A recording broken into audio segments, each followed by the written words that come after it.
आपने नोटिस किया होगा इंडिया में कपड़ों का बिजनेस सबसे टॉप क्यों माना जाता है। हर शहर में हजारों दुकानें, हर इंस्टाग्राम फीड पर रोज नए ब्रांड्स। फिर भी 2013 में शुरू हुआ एक ब्रांड 2024 में जिसका रेवेन्यू 400 करोड़ के आसपास। अगर सेल्स इतनी स्ट्रांग है तो फिर सवाल ये है, अब कुछ गूगल इंफॉर्मेशन के हिसाब से ये ग्रोथ स्टेबल क्यों नहीं है? क्या ग्रोथ के साथ प्लानिंग स्ट्रांग नहीं है या ग्रोथ सिर्फ स्पीड में हो रही है? और वही क्वेश्चन से हमने निकाली हुई रिपोर्ट एक क्लियर सिग्नल दे रही है। वो सिग्नल आखिर क्या है? क्या इससे ब्रांड की स्टेबल ग्रोथ पॉसिबल है? ये सब हम बताएंगे। पहले आप सेटअप मास्टर चैनल को सब्सक्राइब कर लो ताकि आपसे क्लैरिटी मिस नहीं होनी चाहिए। हैप्पी थॉट दोस्तों, मैं हूँ संजय चौधरी, बिजनेस के स्टडी एक्सपर्ट।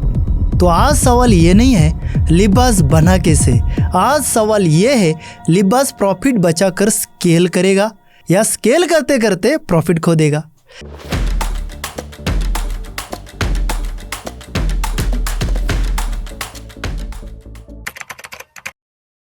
अब चलिए थोड़ा पीछे चलते। फाउंडर सिद्धांत केशवानी ने सबसे पहले एक ई कॉमर्स स्टार्टअप शुरू किया था जिसका नाम था टी शर्ट वेंचर्स। लेकिन प्रॉब्लम ये थी कि उस टाइम इंडिया के इकोसिस्टम रेडी नहीं था, लॉजिस्टिक वीक थे, लोगों का ऑनलाइन चीज़ों पर ट्रस्ट ही नहीं था, सप्लाई चेन कनेक्टेड नहीं थे। स्टार्टअप फेल हो गया, लेकिन यही कहानी खत्म नहीं होती। स्टार्टअप बंद करते वक्त जो स्टॉक बचा था उन्होंने उसी सामान को मार्केट में बेचा और फिर जो हुआ वही टर्निंग पॉइंट बन गया। पूरे स्टॉक को बिकने में सिर्फ 2 दिन लगे। अब जरा सोचिए, जिस बिजनेस का स्टार्टअप मॉडल फेल हुआ उसी बिजनेस का सामान 2 दिन में बिक गया। अब इसका मतलब समझ रहे हो ना आप? जब क्लियरली पता चल गया प्रॉब्लम आइडिया नहीं है, प्रॉब्लम टाइमिंग की थी। इंडिया अब ऑनलाइन शॉपिंग के लिए धीरे धीरे रेडी हो रहा था और यही वो मोमेंटम था जहाँ सिद्धांत को डायरेक्शन मिली। उन्होंने पूरे 6 महीने मार्केट को सिर्फ ऑब्जर्व किया और फैशन इंडस्ट्री में ऑब्जर्वेशन फेज सबसे क्रिटिकल होता है क्योंकि यहाँ एज्यूप्शन बहुत जल्दी गलत साबित हो जाती है। और यही ऑब्जर्व करते करते उन्होंने एक क्लियर पैटर्न नोटिस किया। ऑफिस में लेडीज रोज कुर्ता पहनती है लेकिन सेम कुर्ता रिपीट नहीं करना चाहती। लेडीज को फैशन चाहिए लेकिन डेली वेयर बजट में। और यही से लिबास की शुरुआत हुई। फिर सिद्धांत ने रोज पहनने वाले कुर्तास को ऑनलाइन मार्केट के हिसाब से तैयार किया, जैसे सही प्राइस रखा, सही कपड़ा सिलेक्ट किया और ऐसा डिज़ाइन बनाया कि लोग एक बार नहीं बार बार खरीदेंगे। और यही से लिबास की ग्रोथ होनी हुई। अब यहाँ एक ट्रूथ समझिए, फैशन इंडस्ट्री में ट्रेंड बहुत फास्ट चेंज होता रहता है। जो आज चल रहे हैं जो कल चलेगा उसकी कोई गारंटी नहीं है। इसी रियलिटी को समझकर लिबास ने एक क्लियर रूल बनाया, स्पीड। मतलब इनका विजन बहुत सिंपल था, पहले छोटा लॉन्च करो फिर 2-3 दिन में कस्टमर का रिस्पांस देखो। अगर प्रोडक्ट कस्टमर को अच्छा लगा तो धीरे धीरे स्केल बढ़ाओ और अगर नहीं चला तो टाइम वेस्ट किए बिना नेक्स्ट ऑप्शन ट्राई करो। अब तक हमने स्टोरी समझी, लेकिन अब असली गेम स्टार्ट होता है क्योंकि स्टोरी समझना इजी है, एनालिसिस करना टफ है। अब यहाँ एक जरूरी बात समझिए, लिबास के केस में रिस्क सिर्फ नंबर्स का नहीं है, कुछ एक्सटर्नल सिचुएशन भी पैरेलल में चल रही है जो बिजनेस इन्वायरमेंट को सेंसिटिव बना रही है। तो चलिए एक एक करके टॉपिक वाइज समझ लेते। जून 2025 में NCLT मुंबई में एक कंपनी से जुड़ा एक मामला गया। इससे कहा गया कि कंपनी की कामकाज सही तरीके से नहीं चल रहा और कुछ लोगों ने साथ गलत व्यवहार हुआ है। लेकिन ट्राइब्यूनल ने जब पूरे मामले को देखा तो उसकी ऑब्जर्वेशन में ये रहा कि ये मामला कंपनी के नियम कानून से ज्यादा आपसी या निजी झगड़े जैसा लगता है। और सबसे इम्पोर्टेंट बात, कंपनी के खिलाफ मजबूत और साफ सबूत सामने नहीं आए। इसी वजह से उस समय पर यह केस आगे नहीं बढ़ा और यहीं पर डिसमिस हो गया। अब अगला टॉपिक आता है प्रॉपर्टी रिलेटेड इश्यूज का। जनवरी 2025 में बॉम्बे हाई कोर्ट में एक प्रॉपर्टी रिलेटेड मामला सामने आया। कंपनी पर आरोप यह था कि रहने वाले घर का इन्होंने कमर्शियल यूज किया, यानी दुकान या ऑफिस की तरह इस्तेमाल किया गया। मामला अभी भी चल रहा है और फाइनल डिसीजन आना बाकी है। अब तीसरा टॉपिक जो बिजनेस के लिए एक सडन शॉक बनकर आया, मई 2025 में इनके ब्रांड के स्टोर में आग लगने की न्यूज आई। रिपोर्ट्स के मुताबिक कपड़े सामान का काफी नुकसान हुआ। अब आखिरी टॉपिक जो अक्सर हेडलाइन में सबसे ज्यादा कंफ्यूज करता है। जनवरी 2023 में रिपोर्ट में ये बात आई कि कंपनी के अंदर चल रहे विवाद के चलते कंपनी पर धोखाधड़ी का आरोप लगाया गया और एफआईआर दर्ज होने की खबर सामने आई। अब जब आप ये चारों टॉपिक एक साथ जोड़कर देखते हैं, NCLT case, property issues, fire incident और एफआईआर स्टेज, तो समझ आता है कि यह चैलेंज सिर्फ ग्रोथ का नहीं था, चैलेंज था एनवायरनमेंट को स्टेबल रखने का।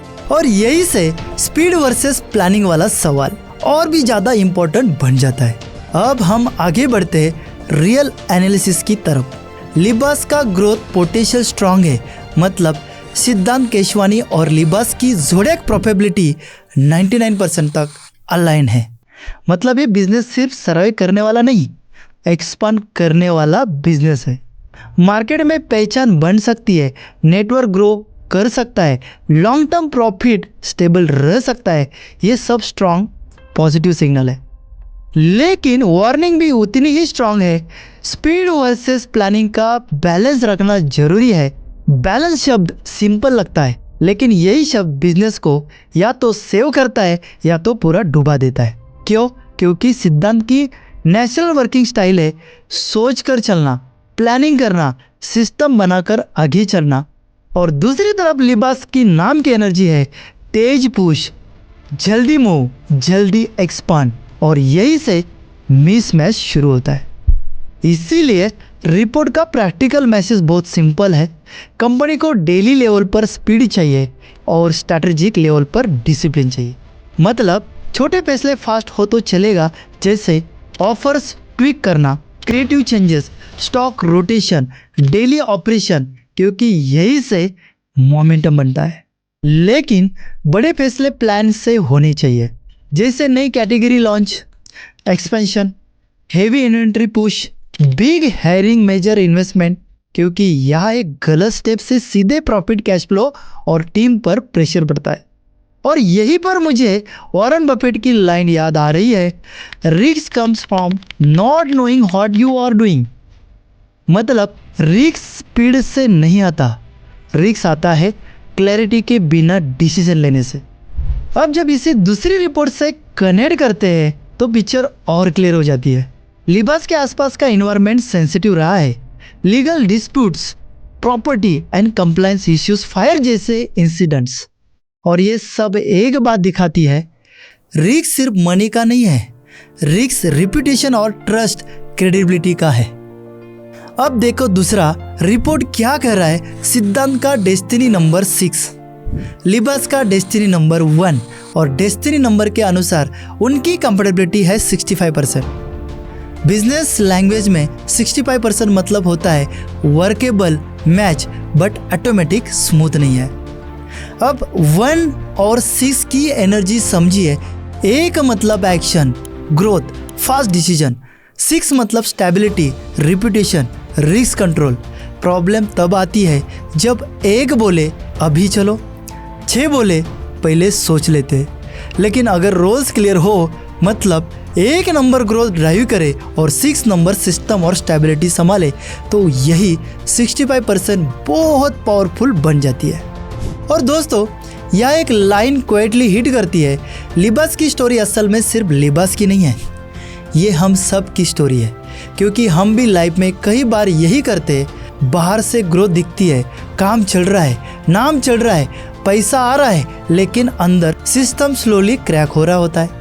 हम कभी हेल्थ को इग्नोर कर लेते, कभी रिलेशनशिप को एडजस्ट करते करते खुद को खो देते, कभी पैसे आते ही लेकिन सेविंग्स नहीं होती, कभी बिजनेस बढ़ता है लेकिन स्लीप और पीस गायब होती है। और सबसे डेंजरस पार्ट पता है, ये टूटना लाउड नहीं होता, ये क्वाइटली होता है। यही रीज़न है कि मैं बार बार बोलता हूँ, सेल्फ की स्टडी सिर्फ एक कंसेप्ट नहीं है, ये सरल स्किल है। क्योंकि जब तक आप खुद को स्टडी नहीं करोगे, आप वही पैटर्न रिपीट करोगे। तेज चलेंगे, फिर थक जाएंगे, रिस्टार्ट करेंगे, फिर वही गलती, और फिर बोलेंगे यार लक नहीं है। लेकिन असल में प्रॉब्लम लक की नहीं होता, प्रॉब्लम होता है पैटर्न्स का। इसलिए बोलता हूँ self study is the key to break your pattern and grow free. क्योंकि जो इंसान अपने अंदर का सिस्टम सही रखता है ना, वही ग्रोथ का ग्राफ जीतता है।